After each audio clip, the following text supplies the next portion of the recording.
तो हाँ जी सर जी, आपका नाम है रमेश कुमार और आपकी कुंडली ये बनी है। कुंडली आपकी बनी है कन्या लग्न की और राशि आपकी बनी है धनु राशि। और आपने मुझे सवाल जो लिख के भेजे हैं कि आने वाला समय कैसा है, पत्नी का सुख कैसा रहेगा, बच्चों का सुख कैसा रहेगा, और आप जो काम काज कर रहे हैं, इमिग्रेशन का आपका काम है वो ज़रा चल नहीं रहा, और कुछ पेमेंट आपकी फंसी है।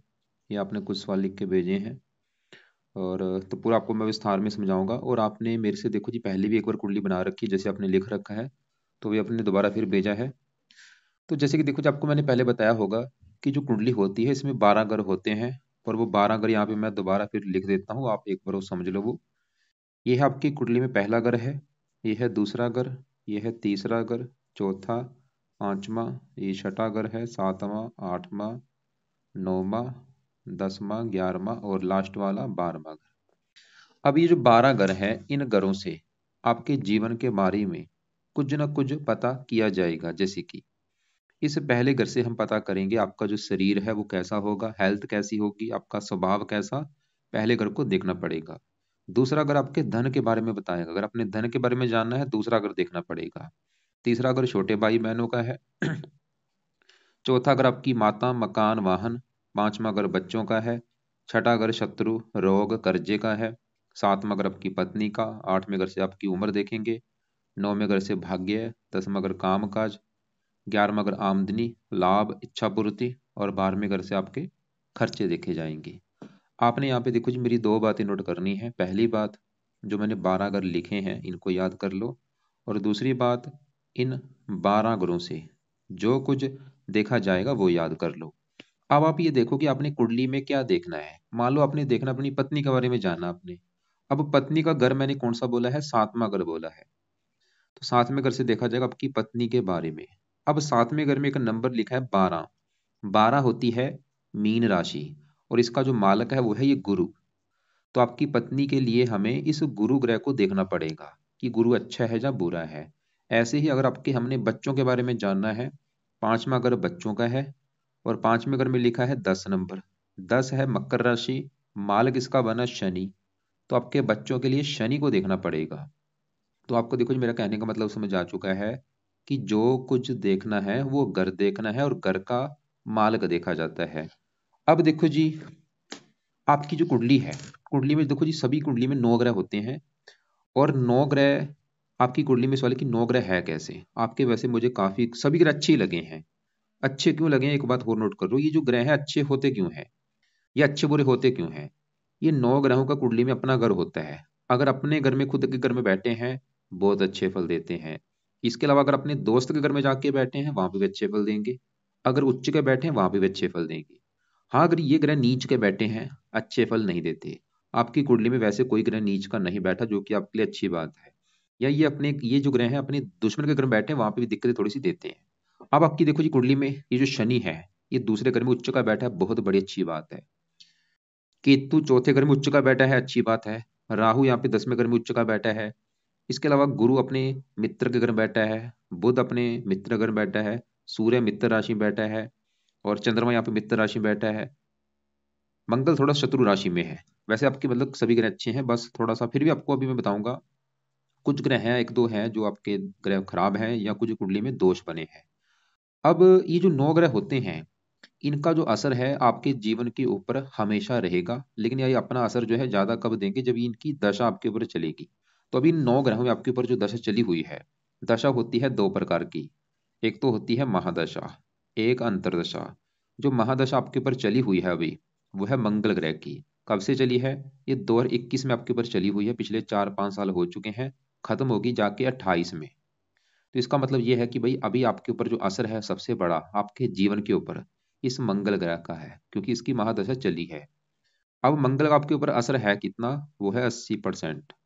मतलब आपकी अगर 100 में से 80% लाइफ में अभी जो कुछ आपके साथ हो रहा है, मंगल की वजह से हो रहा है। जो भी आप मतलब खा रहे हैं, पी रहे हैं, काम कर रहे हैं, जो आपके जीवन में जो कुछ हो रहा है मंगल कारण है। और बाकी असर होता है 20%, जिसकी होती है अंतरदशा। ये चली हुई है शनि की। ये 5 महीना 24 से चली हुई है, पिछला 1 साल होने वाला है। और अभी ये छठा महीना 25 में खत्म होगी। तो हमने भी अभी क्या देखा कि आपके ऊपर इन ग्रहों में सबसे बड़ा असर है इस मंगल ग्रह का। पिछले कई साल हो चुके हैं, 4-5 साल हो चुके हैं, अभी भी 4 साल की पड़ी है दशा, पूरे 4 साल की पड़ी, 4 साल की पूरी, अभी भी पूरे 4 साल की मंगल की दशा आपकी पड़ी है। और छोटा असर आपके ऊपर शनि का है। अब देखो पहले हम मंगल की बात करेंगे, क्योंकि आपके ऊपर मैंने बोला है मंगल का बड़ा असर है। अब देखो जी आपके जीवन में ये जो मंगल है, अभी इसको मैं अभी देखूंगा कुंडली में कि अच्छा है या बुरा है। अगर तो आपका मंगल मुझे अच्छा दिखा, फिर तो आपके जीवन में कर देगा अच्छा ही अच्छा वो। अगर बुरा निकला, बुरा ही बुरा करेगा। तो सवाल ये है कि मंगल अच्छा है या बुरा है। तो मंगल देखो जी आपको रले मिले फल देगा, ये बुरे फल भी देगा, अच्छे फल भी देगा, लेकिन ये थोड़े से बुरे फल आपको ज्यादा देगा। समझ लो 100 में से 60% ये मंगल आपको बुरे फल देगा। थोड़े बहुत अच्छे फल देगा लेकिन ज्यादा बुरे फल देगा। कारण, यहाँ पे मंगल जहाँ बैठा है वो पहले समझो 10वां घर है, ये देखो मंगल 10वें घर में बैठा है, और इसी घर में देखो मंगल सा सूर्य बैठा है, राहु बैठा है, 3 ग्रह बैठे हैं 10वें घर में। अब मंगल जहाँ बैठे 10वें घर में, ये 10वां घर पहले समझो किसका है। 10वें घर से एक तो आपका देखा जाएगा काम काज, जो आप नौकरी कारोबार करेंगे। 10वां घर आपके पिता का भी है। 10वें घर से सरकार भी देखी जाती है, और मान प्रतिष्ठा। ये जो अभी मैंने 4 चीजें बोली हैं, इसको 10वें घर से देखा जाएगा। और आपको मैंने बता ही रखा है घर का भी, मैंने क्या बोला था, जो कुछ देखना है उस घर को देख लो, और घर का मालिक देखा जाता है। तो 10वें घर में नंबर लिख रखा है 3। 3 है मिथुन राशि, मालिक इसका बना ये बुध। तो 10वें घर के बारे में जानने के लिए 10वें घर के मालिक इस बुध ग्रह को देखना पड़ेगा। और बुध बैठा है 9वें घर में, यहाँ पे शुक्र की राशि, मतलब आपका बुध जो है बहुत अच्छा है। बुध तो ये दिखा रहा है कि आपका काम काज अच्छा होगा, पिता का सुख अच्छा, सरकार मान प्रतिष्ठा अच्छी। लेकिन बुध के अलावा 10वें घर में जो सूर्य है, मंगल, राहु, ये 3 ग्रह बैठे हैं, इन तीनों को भी देखना पड़ेगा। तो तीनों में पहले मैं मंगल की यहाँ पे बात करूंगा। तो मंगल देखो जी आपका मैंने अभी बोला है ज्यादा मुझे खराब लगा। क्यों खराब लगा, सवाल ये है। तो मंगल जहाँ बैठा है 10वें घर में, ये 10वें घर में जो 3 लिखा है ये बुध का घर है।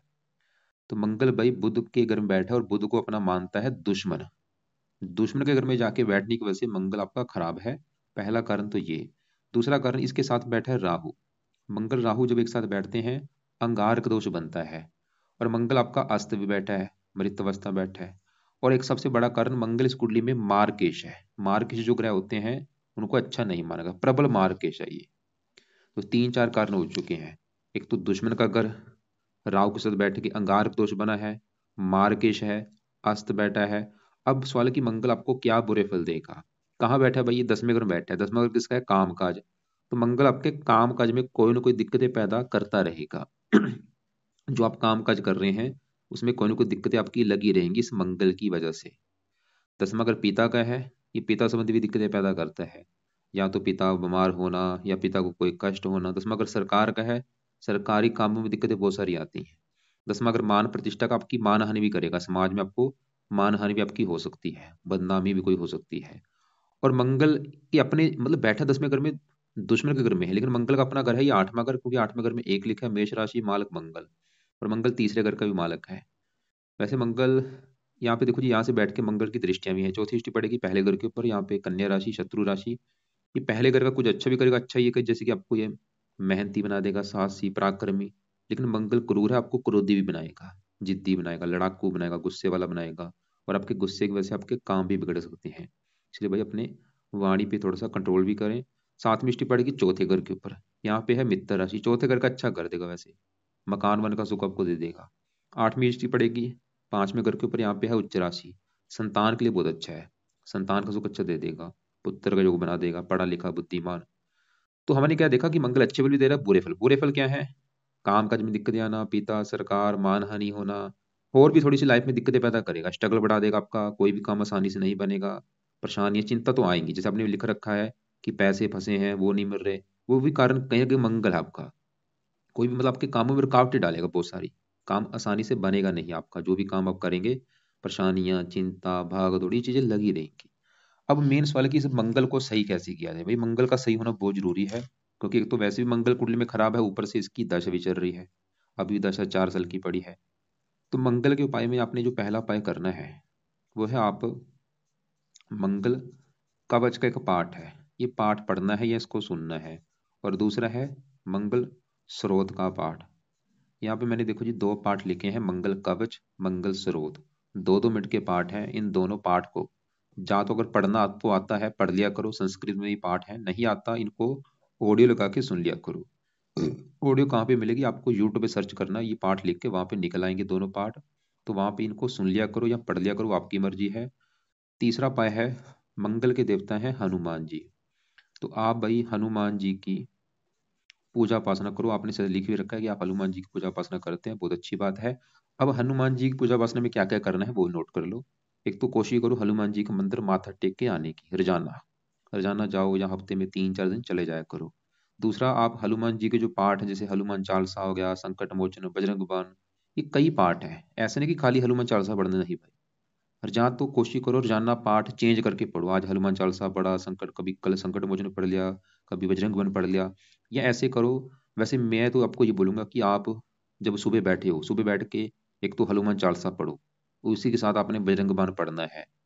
और शाम के समय आप संकट मोचन पढ़ लो, या साथ में कोई हनुमान कवच का, मतलब हनुमान जी के कई पाठ है देखो जी। तो दो दो पार्ट सुबह पढ़ो, मतलब दो पार्ट सुबह रख लो, दो पार्ट शाम को रख लो, डिफरेंट करना है। अगर सुबह हनुमान चालीसा पढ़ना है तो शाम को कोई बजरंग बन पढ़ लो या संकट मोचन पढ़ लो, ऐसे सुबह शाम हनुमान जी का पाठ पढ़ा करो। और इनसे भी एक बेस्ट हो रहा है, वो है आप हनुमान जी का एक मंत्र है, वो है ओम हण हनुमते नमः, ओम हण हनुमते नमः। अगर ये करते हो भाई, बहुत अच्छा उपाय है। तो मैं तो बोलूंगा आप रोजाना सुबह के टाइम बैठ जाओ, मतलब सुबह जब उठोगे अपना पूजा स्थान में बैठ के, जैसे आपने लिख रखा है कि आप हनुमान चालीसा पढ़ते हो, उसी समय आप चाहे एक माला से कर लो, या वैसे 10-20 मिनट बैठ के अपना पूरी भावना से ये मंत्र जपना है, ओम हण हनुमते नमः। तो मतलब आपको मैं देखो ज्यादा हनुमान जी की पूजा उपासना बोल रहा हूँ करने के लिए, क्योंकि मंगल खुद एक देवता है, इसका भी आगे जो देवता है वो हनुमान जी है। इसके अलावा और भी उपाय है, एक और उपाय है, वो है चौथा उपाय है, आप मंगल का दान किया करो। और ये दान करना है आपने हर मंगलवार को। क्या दान होता है? लाल रंग का कुछ भी दान आप कर सकते हैं, जैसे लाल कोई चावल, कोई लाल दाल, कुछ भी लाल रंग का दान मंगलवार को करना है। किसको दान करना है, कैसे करना है, आपको वीडियो वैसे मैं भेज भी दूंगा, उसको देख लेना। पांचवा उपाय अगर आप कर सकते हैं, आपकी मर्जी है। मंगल का दिन है मंगलवार, तो आप क्या करो, हर मंगलवार को मंगल देवता का व्रत रखो, व्रत की कथा करो, आरती करो। व्रत में आपने मान लो जैसे मंगलवार होगा, सुबह उठ के नहा धो के प्रार्थना करना कि हे मंगल देवता जी, आज दिन है मंगलवार, आज आपका मैं व्रत रखूंगा ताकि आपकी जो दशा चल रही है वो मेरी अच्छी जाए। व्रत में आपने दिन में कुछ नहीं खाना, रात को ही भोजन करना होता है। रात के भोजन में भी नमक का सेवन नहीं करना, खटियाई नहीं खानी। व्रत की जो कथा वो सुन लेना, आरती कर लेना मंगल देवता की। अगर आपको लगता है कि भाई मैंने तो कभी व्रत रखा नहीं, वो आपकी मर्जी, आप चाहे रखो, नहीं रखा कोई बात नहीं। बाकी ये उपाय जरूर करो, कवच का पाठ, सरोत का पाठ, दोनों भाई सुनने हैं या पढ़ा करो सुबह के टाइम। और हनुमान जी की ये तो कंपलसरी है, बेस्ट है। जरा जरा पाठ मैंने बोले सुबह शाम, हनुमान जी का मंत्र जाना शुरू कर दो, मंत्र जो बोला है हनुमान जी का वो करो। मंगल का दान मंगलवार को, बाकी व्रत का था वो आपकी मर्जी है। और लाल कपड़े कम यूज करो।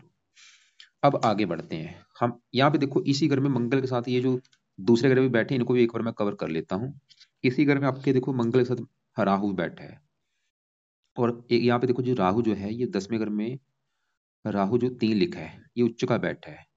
3 मिथुन राशि राहु की उच्च राशि, मैंने आपको भी बोला था। ये ग्रह अगर उच्च के बैठे हैं, या अपने घर में बैठे हैं, या दोस्त के घर बैठे हैं, ये 3 कंडीशन में बहुत अच्छे फल देते हैं। अगर उच्च के हैं, अपने घर में है, या मित्र की राशि, तो राहु तो उच्च का बैठा, बहुत अच्छी बात है कि अच्छे फल देगा। लेकिन एक मुझे गड़बड़ लग रही है कि राहु आपको बुरे फल भी देगा। क्यों ऐसा मैं बोल रहा हूँ? क्योंकि राहु के साथ इसी घर में देखो सूर्य भी बैठा है। और सूर्य राहु जब 10वें घर में बैठते हैं, एक दोष बनता है, इस दोष को कहते हैं पित्तर दोष। तो आपकी कुंडली में भाई सूर्य राहु की वजह से बना है पित्तर दोष। एक और दोष भी इसे कहते हैं, दो दोष बनते हैं। सूर्य राहु जब एक साथ बैठते हैं, पित्तर दोष भी बनता है और ग्रहण दोष भी बनता है। और ये पित्तर दोष देखो जी ज्यादा बनता है जब ये 10वें घर में बैठे हो। देखो सूर्य राहु, एक तो आपका वैसे ही युति बनती है, पित्तर दोष बनता है, और आपके बैठे भी 10वें घर में, इस घर में तो बड़े लेवल पे पित्तर दोष बनता है। और ये दोष का सबसे बड़ा नुकसान ये होता है, ऐसे लोगों को लाइफ में काफी दिक्कतें, परेशानियां, रुकावटें आती हैं, आगे बढ़ने में दिक्कतें आती हैं। पिता संबंधी दिक्कतें जरूर आती हैं।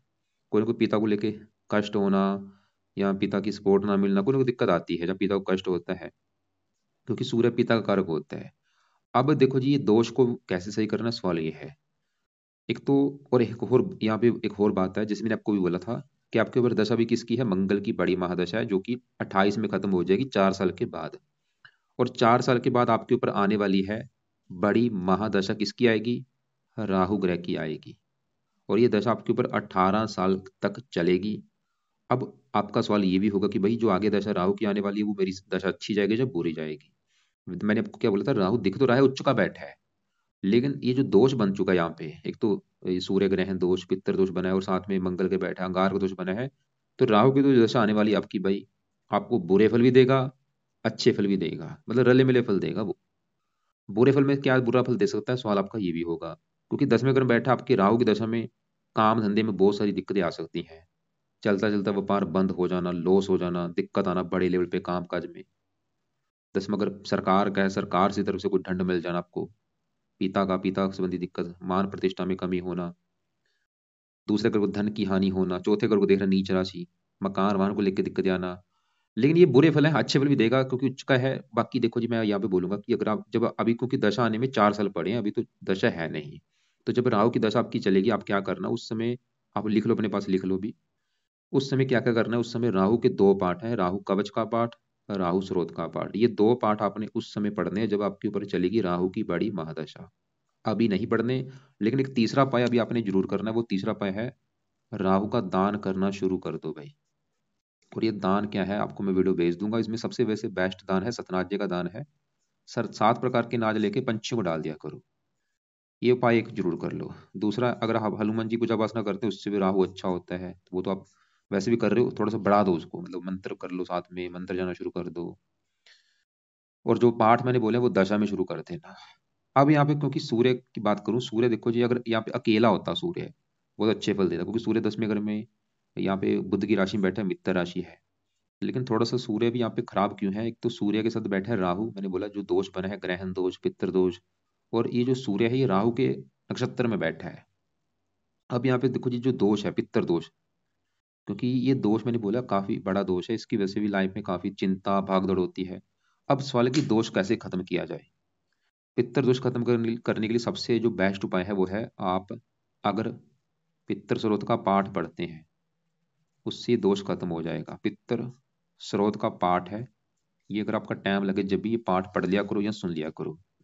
और बाकी सूर्य के लिए एक पाठ है जो आपने करना है, वो है सूर्य आदित्य हृदय स्रोत का पाठ है। एक तो ये हो गया, दूसरा है सूर्य को जल दे दिया करो। तो सूर्य के आपने क्या क्या उपाय करने हैं, सूर्य के लिए सूर्य आदित्य हृदय स्रोत का पाठ ये सुबह के टाइम पढ़ना है, या इसको ऑडियो लगा के सुन लिया करो। और सूर्य को जल दे दिया करो सुबह के टाइम। अगर आपको लगता है कि भाई इतने पाठ मैं कैसे करूं, तो सूर्य आदित्य हृदय सूर्य जो पाठ मैंने बोला है, इसको अभी रुक जाओ आप। 2-3 महीने के बाद चाहे शुरू कर देना, या 6 महीने के बाद शुरू कर देना, वो आपकी मर्जी है। क्योंकि आपको मैंने और कोई ज्यादा उपाय नहीं बोलने, क्योंकि आपके बाकी ग्रह तो ठीक है, ये है तो ये भी अच्छे, बस ये जो एक साथ बैठे युति बनी हुई है ये अच्छी मुझे लगा, मुझे नहीं लगा। अब देखो जी, आपकी हमने देखा था कि बड़ी दशा आपके ऊपर है मंगल की, और ये मुझे आपका खराब लगा है क्योंकि दुश्मन के घर में बैठा है, वो आपको मैंने बता ही दिया है। दूसरी दशा आपकी चल रही है शनि की, इसका भी आपके ऊपर असर है लेकिन कम है। ये 5 महीना 24 में चली है, पिछले 1 साल होने वाला है। सवाल की शनि कैसा है, शनि आपका देखो जी बहुत अच्छा है। अब शनि की बात करूं क्यों अच्छा, शनि जहाँ बैठा वो है दूसरा घर। और ये दूसरा घर है आपकी कुंडली में होता है धन जोड़ने का, जो आप धन जोड़ेंगे दूसरे घर से देखा जाता है। और अब यहाँ पे देखो जी, फार्मूला वही है, घर का मालक देखना है। तो आपके अगर धन जोड़ने के बारे में जानना है, दूसरा घर, और दूसरे घर में क्या लिखा है, 7। 7 है तुला राशि, मालक इसका है शुक्र। तो आपके धन जोड़ने के लिए शुक्र को देखना पड़ेगा। और शुक्र के अलावा दूसरे घर में आपके शनि बैठा है, शनि को भी देखना पड़ेगा। अब शनि जो है ये दूसरे घर में यहाँ पे जो 7 लिखा है ये है तुला राशि, और ये है शनि की उच्च राशि। और ये एक बहुत बड़ी अच्छी बात है, उच्च का बैठा है शनि। मैंने आपको भी बोला है जो ग्रह उच्च का होता है बहुत अच्छा होता है। तो शनि उच्च का बैठा, बैठा कहाँ पे, धन के घर में। तो शनि तो ये दिखा रहा है कि आपको धनी बनाएगा, और धनी क्या, आपको महाधनी बनाएगा। मतलब आपके पास धन की कमी नहीं रहेगी, शनि ये दिखा रहा है। आप काफी मतलब धन जोड़ेंगे, काफी आपका बैंक बैलेंस होगा। और शनि का इस कुंडली में बैठा, इस घर में उच्च का है, लेकिन शनि का जो अपना घर है वो है ये 5वां घर। और 5वां घर है आपकी संतान का घर। संतान के बारे में जानना है, 5वां घर, 5वां घर पढ़ाई का भी है, बुद्धि। और 5वें घर में 10 लिख रखा है, 10 मकर राशि, मालिक शनि। 5वें घर का मालिक शनि उच्च का बैठा है, मतलब 5वां घर संतान। संतान जाके उच्च राशि में धन के घर में, मतलब संतान चलेगी धन। संतान होने के बाद आपकी लाइफ में भाई धन आना शुरू होगा, शनि दखा है। जब आपका बच्चा पैदा होगा उसके बाद आपके जीवन में धन आना शुरू हो जाएगा। या ऐसा भी होगा आपका जो आपका बच्चा होगा वो भी आपको धन कमा के देगा आगे जीवन में। और आपको बच्चे का सुख बहुत अच्छा मिलेगा, संतान की रिगार्डिंग कुंडली अच्छी है, संतान का सुख अच्छा मिलेगा। 5 मगर पढ़ाई का, पढ़ा लिखा बना देगा, बुद्धिमान। तो शनि का भी जो दशा है वो तो अच्छा है, उच्च का बैठा धन के घर में। ये शनि आपको धन देगा, परिवार का सुख देगा, वाणी अच्छी। लेकिन शनि थोड़ा सा 7वीं दृष्टि से 8वें घर को देख रहा है, नीच राशि। ये थोड़ी सी हेल्थ खराब कर सकता है आपकी। इसके लिए आप शनि के उपाय कर ही रहे हो, जैसे शनि के मंदिर जाना शुरू कर दो हर शनिवार को खासकर, और शनि चालीसा रात को पढ़ लिया करो। दो उपाय कर लो, शनि चालीसा रात को पढ़ लो रोजाना, और शनि मंदिर जाया करो। इसका एक और भी फायदा है, क्योंकि आपकी कुंडली में जो आपके इष्ट देव बने हैं वो शनि देवता बने हैं, और भाई जो शनि देवता की पूजा वासना करते हैं उसको राहु भी कष्ट नहीं देता। तो ये काम करते रहो आप लंबे समय के लिए, क्योंकि वैसे भी आपके इष्ट देव हैं, और वैसे भी राहु इससे अच्छा होता है। बाकी आपके देखो जी, दूसरे घर का मालूम मैंने बोला था, शुक्र भी देखना पड़ेगा। शुक्र भी अच्छा है, क्योंकि 11वें घर में बैठे तो घर अच्छा है। ऊपर से 11वां घर लाभ का घर है, आमदनी मतलब धन चलाकर लाभ। शुक्र भी आपको धन लाभ देगा, इनकम देगा, अच्छाएं पूरी कर देगा। और शुक्र से 9वें घर का भी मालक है, जहाँ पे दो लिखा है भाग्येश है। 9वें घर से भाग्य देखा जाता है, भाग्य लाभ। भाग्य में से आपको इनकम मिलेगी, शुक्र ये दिखा रहा है। भाग्य में से आपको धन मिलेगा, लाभ मिलेगा। यहाँ पे एक और बात है, देखो जी, दशा डिपेंड बहुत करती है। मान लो अगर आपके ऊपर आज बड़ी दशा शनि की होती, समय अच्छा होता। आज आपके ऊपर बड़ी दशा शुक्र की होती, समय अच्छा होता। आज आपके ऊपर बड़ी दशा बुध की होती, समय अच्छा होता। आज आपके ऊपर दशा गुरु की बड़ी होती, समय अच्छा होता। लेकिन दशा किसकी है? मंगल की, जो खराब है, दुश्मन के घर में बैठा है, मार्किश है। ऐसा नहीं कि आज आपके ऊपर इन ग्रहों का असर नहीं है, आज भी है। आज भी आपके ऊपर शुक्र का असर है, लेकिन थोड़ा सा है। बुध का असर थोड़ा सा है, और मंगल का असर कितना है? बहुत ज्यादा। बाकी ग्रहों का असर कम है, इस मंगल का असर ज्यादा है, क्योंकि इसकी बड़ी महादशा है। तो आपके यहाँ पे देखो जी, बुध की बात कर चुके हैं 9वें घर में, ये अच्छा है। ये जो पहला घर आपका है, शरीर है, हेल्थ, स्वभाव, इसके लिए पहले घर में 6 लिखा है, मालक बुध देखा जाएगा। और बुध बैठा है 9वें घर में, घर भी अच्छा। ऊपर से शुक्र का घर मित्र राशि, 9वें घर से भाग्य देखा जाता है। शरीर चलागा भाग्य घर में, बुध ही दिखा रही है आपको वैसे भाग्यशाली बनाएगा। भाग्य में से आपको लाइफ में सभी सुख मिलते रहेंगे। 10वें घर का मालक है, काम काज भी वैसे भाग्य में से काम का चलता रहेगा आपका। वैसे राम यहाँ पे जो दोष बना है, ये तो दोष तो ये दिखा रहे हैं कि आपको काम काज में दिक्कतें आती रहेगी, लेकिन फिर भी बुध की बदौलत आपका काम काज चलता रहेगा। और यहाँ पे तीसरे घर में जो गुरु है, ये भी अच्छा है, क्योंकि ये मंगल की राशि में बैठा है। मित्र राशि, मंगल को अपना मित्र मानता है। और गुरु का अपना घर है ये 7वां, जो कि है पत्नी का घर। पत्नी देखनी है 7वां घर। 7वें घर में 12 लिख रखा है, मीन राशि, मालक गुरु।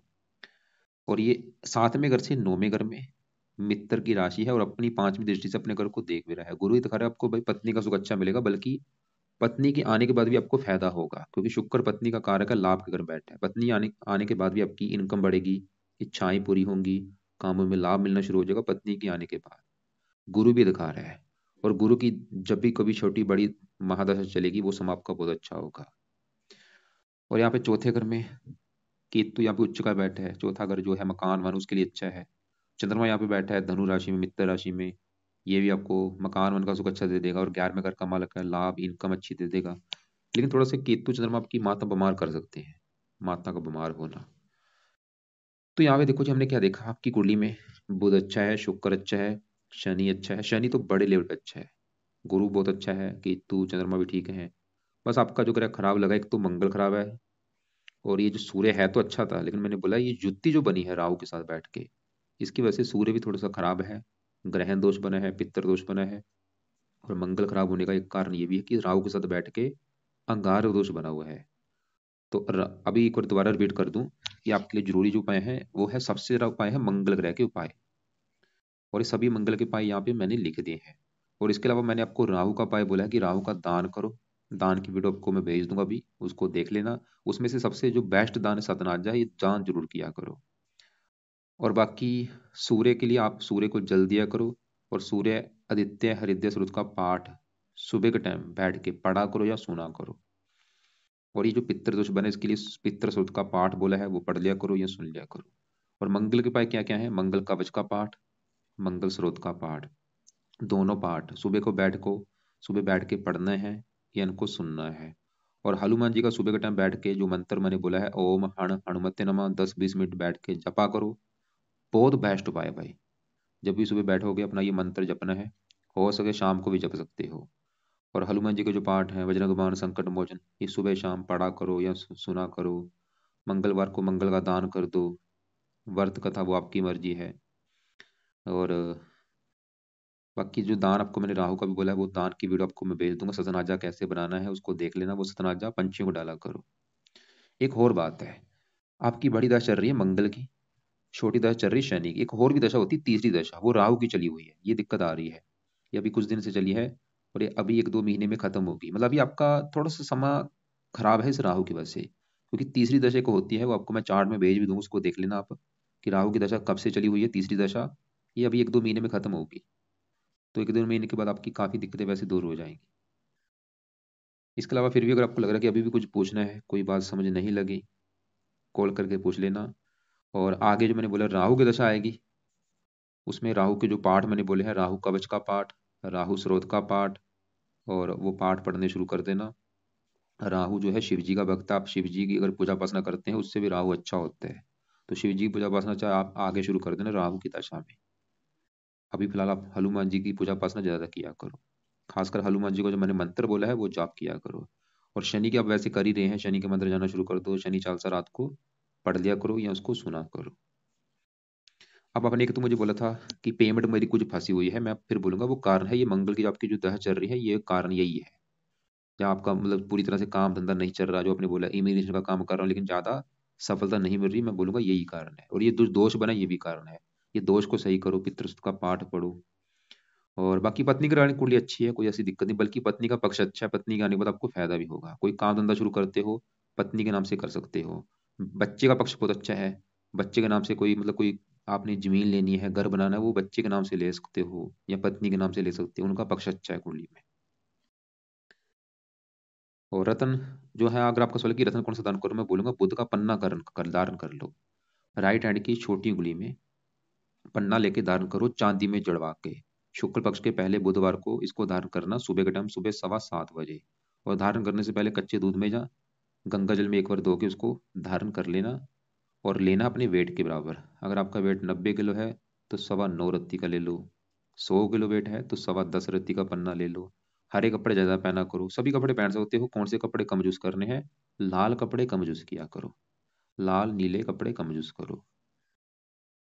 और हरे कपड़े ज्यादा यूज कर सकते हो आप, हरे हो गया, पीले कपड़े ज्यादा पहन सकते हो।